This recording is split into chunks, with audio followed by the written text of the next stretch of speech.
Welcome to the Deep Dive. We're here to cut through the clutter and get straight to the useful stuff. That's the plan. And today we're diving into some really inspiring ideas, thinking particularly about you, our listeners, who love getting creative, maybe especially outdoors, and appreciate, resourcefulness. Right. Forget those big, expensive garden makeovers. Exactly. We're talking about taking everyday things, stuff you might overlook, and turning them into something, well, pretty special. Yeah, and we've been digging into the work of Arkan Aesthetic Studio. They do these amazing scrap metal garden projects. Okay. And what's really great is how they show the whole journey, taking stuff like, old metal bits, tools nobody wants, even broken electronics. Stuff you'd normally bin. Pretty much. Yeah. And they turn it all into these really unique garden features. And the best part, no fancy workshops needed, no complicated plans. It's all very accessible. And that's exactly what we want to pull out today. Our goal is to find those sort of practical sparks, those aha moments from their work that might make you look twice at that pile of odds and ends in the shed. Yeah, those moments that really stick. So where do we kick off? Well, one project that really jumped out at me was their garden edging. They used old brake discs and bits of metal chain. Brake discs, like from a car? Exactly. Right. Rusty, heavy, the kind of thing most people would just scrap. But they saw potential. Instead of buying new edging, they just dug these discs into the ground to frame the garden beds. Okay, I can picture that. It sounds quite solid, quite grounded. It really is. And then they use metal chains, not like heavy-duty barriers, but almost like, gentle connectors looping around the beds.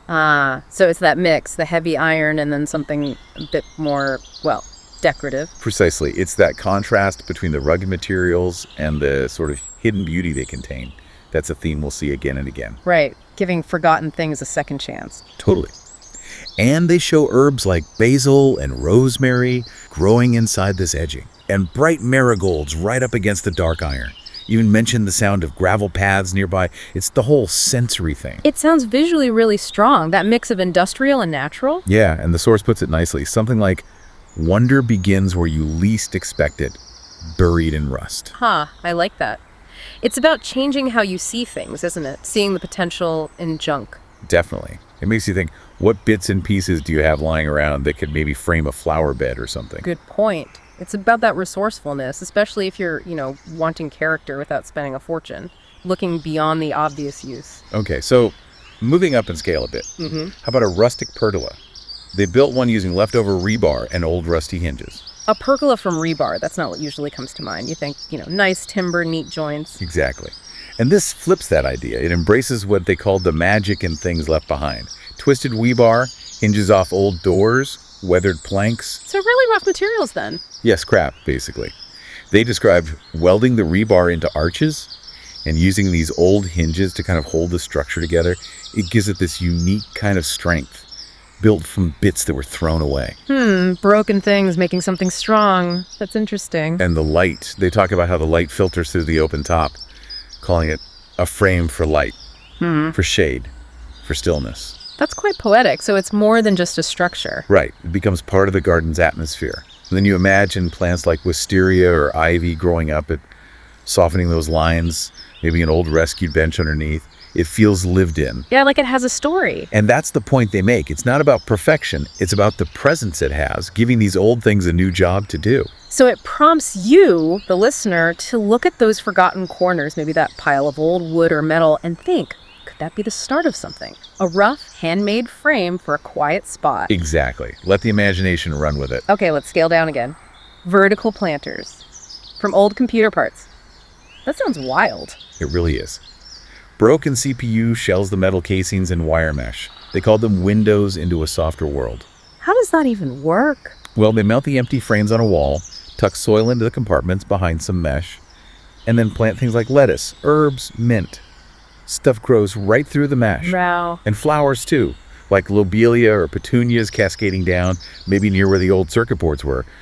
They talk about the beauty and the contrast, steel and spinach, motherboards and marigolds. That's a great image. Hard tech meets soft nature. And it really challenges what we think of as trash, doesn't it? Yeah. These old tech bits are now supporting life. Plus, it's super practical for small spaces like balconies. Right, going vertical. As they say, trash doesn't always belong in the bin. Sometimes it belongs on your wall filled with life. It makes you rethink boundaries. It really does. You start looking at fences, walls, even just a hook, thinking, could I hang a little garden there? Especially good if you don't have much ground space. Okay, now for something completely different, water features. They made a mini waterfall pond using old exhaust pipes and fan parts. Exhaust pipes? Seriously, for water? Yep.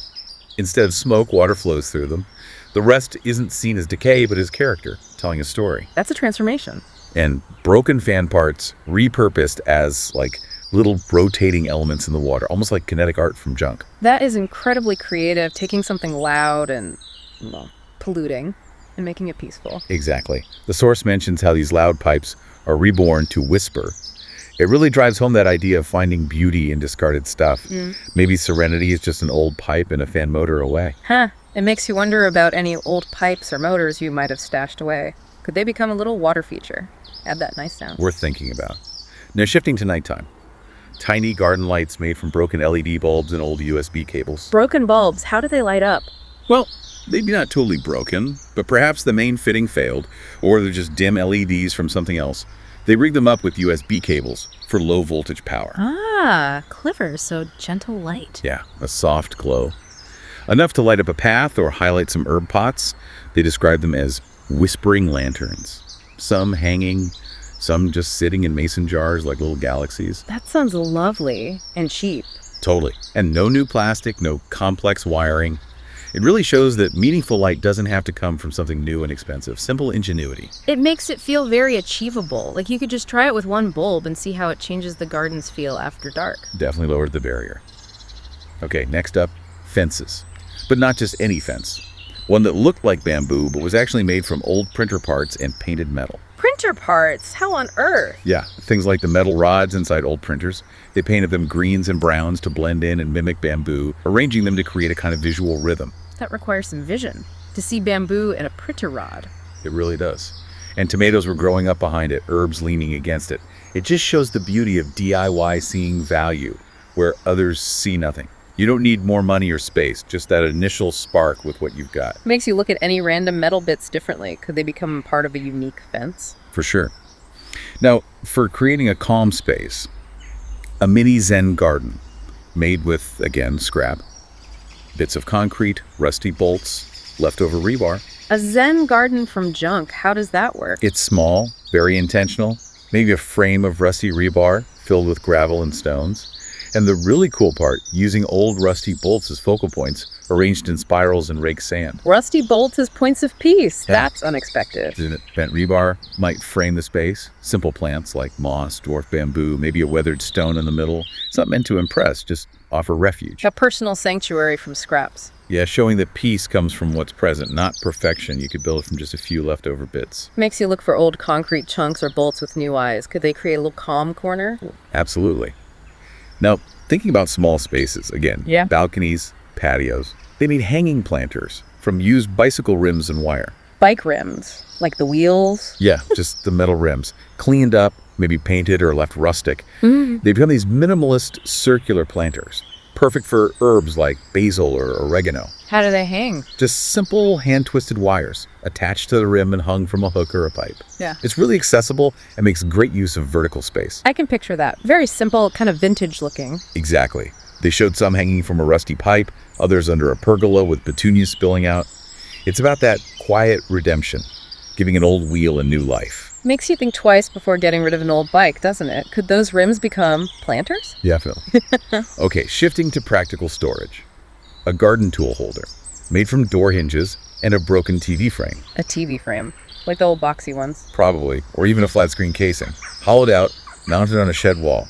Then they used old door hinges screwed inside as hooks for tools. That's clever, hinges as hooks. Yeah, and they called it oddly poetic. The frame that used to show stories, now holding the tools that create stories in the garden. Function meets nostalgia. It makes the mundane task of hanging up tools a bit more interesting. Right, it encourages you to look at any old casings or frames you might have. Could they be repurposed for organization? Good idea. Okay, now for something really artistic. A vintage Seascape wall art using circuit boards and an old satellite dish. This one is amazing. Imagine a wall covered in old electronics, motherboards, processors, wires, arranged to look like the ripples and textures of the sea. Wow, a sea made of tech waste. And the sun. A repainted satellite dish mounted above it, maybe bits of driftwood or screws added for detail. It's like a mosaic of discarded technology. That sounds like a huge project. Could be, but also quite meditative. And the materials are weatherproof, which is a bonus for outdoor art. It's a real meeting of nature and machine. It makes you look at that box of old gadgets differently. Could they Yeah. become art on a fence panel? Why not? Okay, let's talk about fun. A garden swing, made from leftover metal rack frames and half a steel drum. Like shelving racks. Yeah, the basic metal skeleton, used as the A-frame for the swing. And the seat, a steel drum cut in half. That sounds sturdy and resourceful. Definitely. Chains holding the drum seat, placed among some plants. It's about creating joy from forgotten stuff. Yeah. They also suggested using old gym gear or scaffolding poles if you have those. So lots of options depending on what scrap metal you find. Makes you look at any sturdy frames with new potential. Exactly. Now back to lighting quickly. Fence border lights, using dead bulbs again, but this time inside rusty exhaust pipe ends. Exhaust ends as lampshades. Sort of, yeah, like little sleeves for the dead bulbs, maybe low voltage LEDs inside the bulbs powered simply, lined up along a path on simple posts, giving a soft, nostalgic glow. Another great combo of fragile and industrial. And again, super accessible. It embraces the rust as character. Imperfections are part of the charm. Definitely encourages you to grab those dead bulbs and any old bits of pipe you find. How about a really small project? A bird feeder, made from an old remote control and metal gears. A remote control for birds. Yeah. Mounted on a piece of wood, the remote becomes a little platform for seed. And maybe some old metal gears or washers glued on as tiny decorative perches. That's so quirky. I love it. It's described as a bridge between discarded technology and thriving life. And it's simple screw or glue a remote to some wood, add some decorative bits. Easy entry point. Yeah, it makes you think about all those old remotes gathering dust. Could make a really unique feeder. For sure. Now, for wood lovers, a garden bench, built from a broken ladder and wood from an old door. Okay, that sounds more traditional, but still repurposed. Right. Using the flat surface of an old door as the seat, and maybe the sides of a broken wooden ladder as the legs, keeping the old paint or hardware for character. Use it history. Exactly. The source says even forgotten pieces can hold you beautifully. It's about seeing the potential in worn wood. Basic tools, maybe some linseed oil. Makes you keep an eye out for old doors or ladders at salvage yards or skips. Could be a weekend project. Definitely. Okay, another tech meets nature combo. An outdoor speaker planter, using a damaged speaker cabinet and CPU parts. A speaker full of plants. Yeah. Imagine the speaker box, maybe the grill removed, filled with soil and overflowing with succulents or vines. Maybe some old CPU fans or circuit boards added around the edges as decoration. Why a speaker? Well, they're sturdy boxes, often designed to handle vibrations, sometimes even a bit water resistant. They make surprisingly good planters. It's giving the silent speaker a new voice, filled with life. That's a great concept. Makes you look at broken speakers or computer towers in a whole new way. Let your imagination run wild with planting. Right. Okay, one last big one, a decorative gazebo top from an old satellite dish. The whole dish. Yeah, turned upside down, maybe painted, mounted on a simple timber or metal frame to create a roof for a small seating area. Vines could climb up it. Wow, that's a statement piece from something usually seen as an eyesore. Totally. They call it a poetic pause and a sculptural celebration of reuse. Yeah. And those dishes are often free if you look around. It definitely encourages you to see those dishes not as junk, but as a potential backyard centerpiece.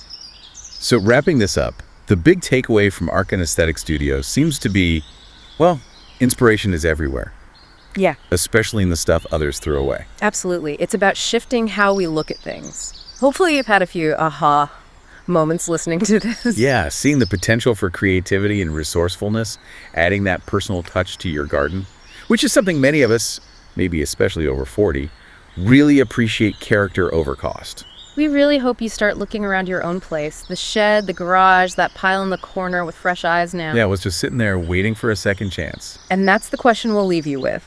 What forgotten object in your home or yard is just waiting for its reinvention? Thanks for diving in with us.